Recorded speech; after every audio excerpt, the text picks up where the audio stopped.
Tahukah kalian, setiap kali kita membayar pajak kendaraan bermotor, kita ini sedang berkontribusi untuk sesuatu yang lebih besar. Dana yang membantu pembangunan jalan raya, fasilitas umum, dan infrastruktur yang kita gunakan setiap hari. Dengan pajak, pemerintah bisa memperbaiki jalan yang berlubang, memperluas jalan, hingga membangun fasilitas kesehatan dan juga pendidikan. Ini semua untuk kenyamanan dan keselamatan kita. Nah, bukan hanya untuk pemerintah aja nih, tapi untuk kita semua. Setiap rupiah yang kita bayarkan kembali menjadi manfaat bagi masyarakat. Aku bangga sudah bayar pajak. Yuk kita sama-sama berkontribusi untuk Indonesia yang lebih baik. Akan mempresentasikan atau menjelaskan tentang pentingnya kampanye kesadaran pajak. Kampanye kesadaran pajak adalah suatu upaya rencana sistematis dan keberlanjutan yang dilakukan oleh pemerintah. Dalam hal ini, memberi pemahaman, mengubah perilaku, dan mengingatkan kesadaran masyarakat tentang pentingnya membayar pajak.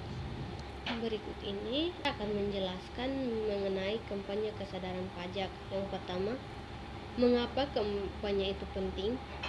Banyak orang memberi pajak karena merasa tidak langsung menerima imbalannya atau karena kekurangan pemahaman. Sumber utama pendapatan negara sebagai besar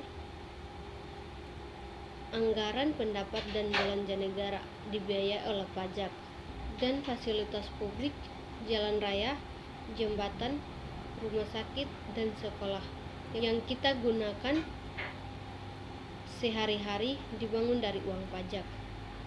Berdisi energi, bantuan sosial, hingga anggaran untuk TNI dan Polri juga bersumber dari pajak.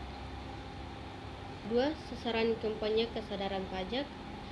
Kampanye ini biasanya dibagi atau membuat menjadi 3, yaitu wajib pajak estetik, meningkatkan mereka untuk melaporkan SPT tahunan tepat waktu dan membayar pajak. Dan berikutnya generasi muda dilakukan melalui program edukasi di sekolah dan universitas agar saat kita mandiri secara finansial sudah paham kewajiban perpajakan.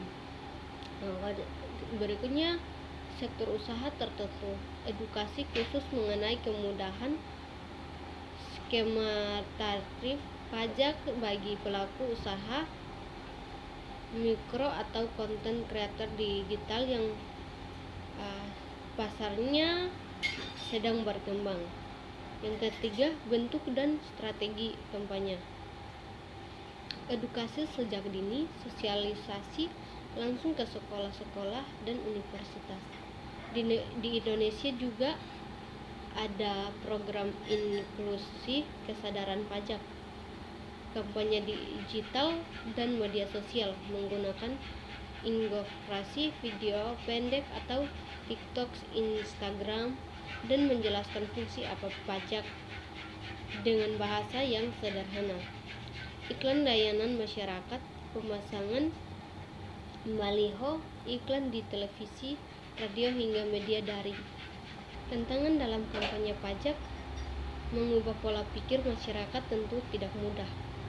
Masalah kepercayaan adalah kasus korupsi atau penyalahgunaan wewenang oleh oknum pegawai pajak seringkali merupakan menurut masalah kepercayaan adanya kasus korupsi atau penyalahgunaan wewenang oleh oknum pegawai pajak seringkali menurutkan sangat masyarakat untuk taat pajak. Oleh karena itu, kampanye bisa dibarengin dengan pesan mengenai reformasi birokrasi dan transparansi.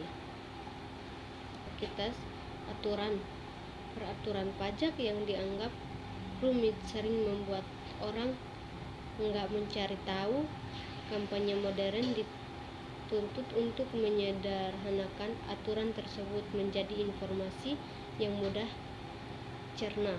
Kesimpulan, uh, kampanye kesadaran pajak bukan sekedar ajakan untuk menyerahkan uang kepada negara, melainkan sebuah edukasi kewenangan negaraan. Pesanan utamanya adalah dengan gotong royong melalui pajak kita sedang membangun fasilitas dan masa depan untuk mendirikan kita sendiri dengan generasi yang akan mendatang. Demikian presentasi singkat saya atau penjelasan saya. Mohon maaf jika ada kesalahan. Terima kasih.